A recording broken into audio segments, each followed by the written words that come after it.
بعض لوگ ہیں جو کہ اللہ کے راستے سے لوگوں کو روکتے ہیں. سد اور سودا، سین اور سواد، ان دونوں میں فرق کیا ہے؟ فرمایا صد کہتے ہیں اسے کہ جو کسی شے کو سامنے کی جانب سے روکے. سواد سے سود جو ہوتا ہے یہ بھی روکنے کے معنی میں ہے، لیکن سود میں سامنے سے آ کے نہیں روکا جاتا، بلکہ سود کا معنی بنیادی طور پر انحراف پیدا کرنا. یعنی کیا؟ آپ نے سامنے سے آ کر نہیں روکا. روکنے کا دوسرا طریقہ کیا ہے کہ آپ اس کو جو راستہ ٹریک سیدھا مستقیم جا رہا ہے اس سے کیا کر دیں؟ ڈائیورٹ کر دیں. اب آپ نے عام طور پر بڑی ہائی ویز کے اوپر بھی دیکھا ہوگا کہ جب ڈائیورشن بنائی جاتی ہے تو ڈائیورشن کا قانون یہ ہے کہ کچھ دیر تک ڈائیورشن کو اصل ٹریک کے ساتھ رکھا جاتا ہے اور پھر آہستہ آہستہ اس کو الگ کیا جاتا ہے اور پھر ایک خاص جگہ پر جا کر موڑ دیا جاتا ہے. اللہ تبارک و تعالی نے عام طور پر یسدون سواد کے ساتھ جو لفظ استعمال کیا ہے وہ منافقین کے لیے استعمال کیا ہے. یہ طبقہ خطرناک ترین طبقہ ہوتا ہے. کیوں؟ اس لیے کہ یہ مسلمانوں کا لبادہ اوڑھ کر مسلمانوں کے درمیان میں شامل ہوتا ہے. کافی دیر تک یہ ہمارے ساتھ ساتھ ہم قدم چلتا ہے، لیکن آہستہ آہستہ اصل خط سے آہستہ آہستہ ایک دم سے، کیوں؟ جیسے ہی ایک دم سے انحراف کرے گا تو اس کا رسپانس سخت آتا ہے. لہذا یہ جتنے بھی افراد ہیں یہ کبھی بھی ایک دم سے ڈائریکٹ آ کر آپ کو کبھی بھی مخالف سمت میں نہیں لے کر جائیں گے. یہ بڑے پیار پیار سے چھوٹی چھوٹی باتیں کر کے یہ سارے کے سارے جتنے بھی باطل ہیں، جتنے بھی شیطانی نظام ہیں، ان کا طریقہ یہ ہوتا ہے. اب مثلا کربلا کی راہ سے اگر کسی کو دور کرنا ہے تو آپ ایک دم سے آ کر کوئی ایسی بات کہیں گے تو امام حسین علیہ السلام کی محبت آپ کو کبھی بھی ٹریک سے اترنے نہیں دے گی. تو اب طریقہ کار کیا ہے؟ طریقہ کار یہ ہے آہستہ آہستہ ان کے اندر انحراف پیدا کرو. مثلا عزا کی کیفیت کو تبدیل کر دو، عزا کے مقصد کو تبدیل کر دو، کربلا کے مقصد میں انحراف پیدا کرنا شروع کر دو. مثلا عام طور پر ہمارے ہاں اس طرح کے جملے عام طور پر اب سننے کو ملتے ہیں کہ مثلا امام حسین دین بچانے، نماز اور روزہ بچانے کے لیے نہیں گئے تھے. اب جو اس کے لیے جملہ کہتے ہیں وہ جملہ کیا ہوتا ہے کہ جی آپ ہمیں دکھائیں کہ امام نے کہیں کسی کو نماز پڑھنے کی دعوت دی ہو، روزہ رکھنے کی دعوت دی ہو. اچھا پھر کیا ہوا؟ لازمات ہے. ہم نے اور آپ نے پہلی دفعہ آرام سے سن لیا تو انہوں نے ایک ٹیسٹ مارا، کہا بھئی آپ ہمیں ایک بھی امر بالمعروف اور ایک بھی نہیں عن المنکر دکھا دیں.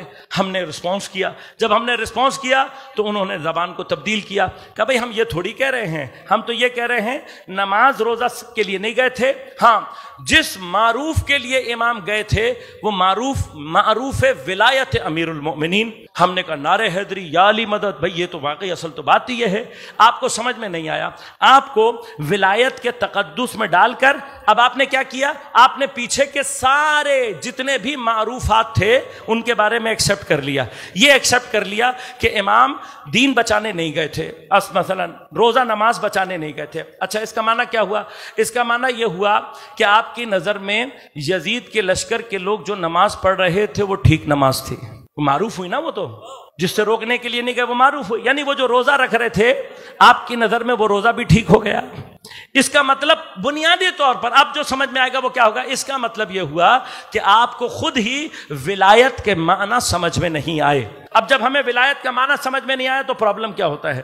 تو پرابلم یہ ہوتی ہے کہ ہم عبادات میں ولایت تلاش کر رہے ہوتے ہیں، جبکہ ولایت کی اصل حقیقت مظروف ہونا نہیں ہے، ظرف ہونا ہے. میں ایک مثال سے بات سمجھا دوں آپ کو. مثال سے ایک چھوٹی سی بات سمجھا دوں. یہ گلاس برادر نے رکھا ہے، اس میں پانی ڈلا ہوا ہے. اگر میں نے پانی نہیں پینا ہوگا تو میں پانی پھینکوں گا یا گلاس پھینکوں گا؟ پانی پھینکوں گا. کیوں؟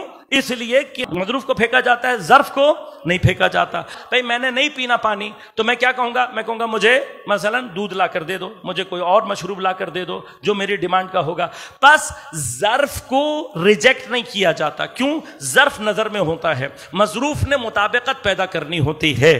اب جب آپ الٹ کر دیں گے تو کیا ہوگا؟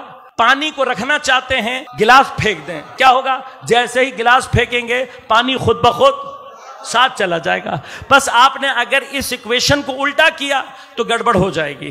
اللہ نے ولایت کو عبادت کا مظروف نہیں ظرف قرار دیا ہے. یعنی کیا؟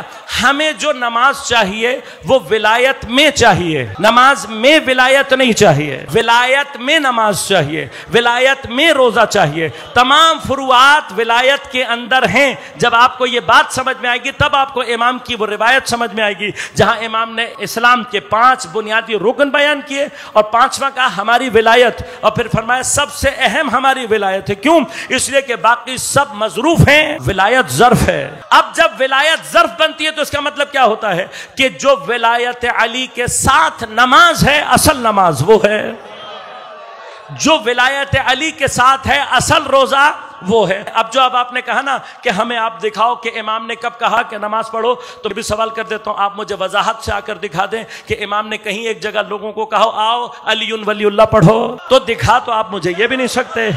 ایک مرحلہ اور آگے بڑھتا ہوں میں آپ کے ساتھ، آپ ہی کے ساتھ بڑھتا ہوں. کل تک تو آپ کہہ رہے تھے ایک بھی امر بالمعروف نہیں کیا، ایک آج آپ کو مل گیا، کوئی مسئلہ نہیں. آپ نے کیا کہا؟ وہ ولایت امیر المومنین ہے. میں یہ بھی قبول کر لیتا ہوں، ولایت کے لیے گئے، اس کا مطلب کم از کم امام حسین کا اپنی کربلا سے کوئی ہدف تو تھا نا. کچھ عرصے پہلے آپ ہی ممبر سے بیٹھ کر یہ کہہ رہے تھے کہ عزاداری سید الشہداء کا کوئی ہدف نہیں ہے.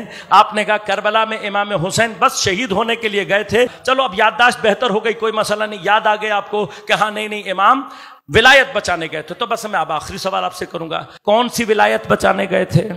مہربانی کر کے ایک وضاحتی بیان اور دیں اور اس میں یہ بتا دیں کہ امام ولایت کون سی بچانے گئے تھے؟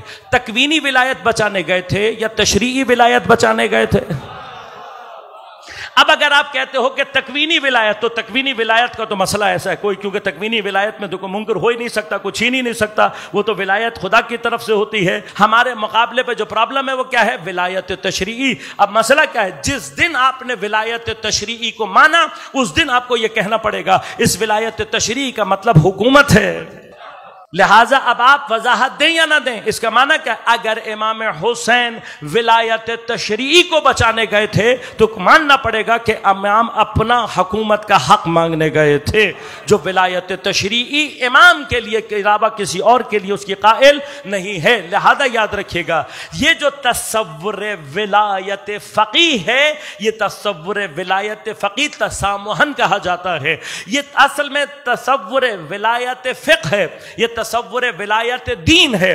ہم پر دین نے حکومت کرنی ہے. اگر دین میرے اوپر حکومت کرے گا تو حاکم سوائے معصوم کے کوئی اور نہیں ہو سکتا. کیوں؟ اس لیے کہ دین کی حکومت اللہ کی حکومت ہے. اب جب اللہ حکومت کرتا ہے تو میں نے ابھی گفتگو کے آغاز میں کہہ دیا نمائندہ وہ خود بھیجتا ہے. لہٰذا یہ اصل میں اسلام کی حکومت ہے. یہ جب اس کو ولایت فقیہ کہا جاتا ہے، یہ فقیہ کا لفظ ہی یہ بتا رہا ہوتا ہے کہ جب تک معصوم غیبت میں ہے صرف اور صرف اس وقت تک کے لیے اس نظام ولایت دین، اس نظام ولایت فقہ کو اگر کوئی چلا سکتا ہے تو وہ اپنے زمانے کا فقیہ ہونا چاہیے. بس اس کے علاوہ اس کا کوئی عنوان اس کے علاوہ نہیں ہے. اصل میں ولایت دین ہے. لہذا آج کے دور میں الفاظ کے اعتبار سے حساسیت پیدا کریں، اس اعتبار سے حساسیت پیدا کریں. ہمارے لیے بہت سارے مسلمات اوضح الواضحات ہیں. اگر کوئی آ کر کتنی ہی بڑی حدیث، کتنا ہی بڑی سند، کوئی چیز لا کر ہمیں دکھا دے اور ہم سے یہ کہے کہ ائمہ نے کسی ظالم کی بیعت کی ہے، تو ہمارا اعتقاد چوں مسئلہ اگر آپ کا عقیدہ عقلی طور پر حل ہوگا، جیسے قرآن کی آیت اگر اللہ کے چہرے کی بات کرتی ہے تو ہم دلیل کے ساتھ کہتے ہیں نہیں اللہ کا چہرہ کیوں نہیں ہو سکتا. کیوں؟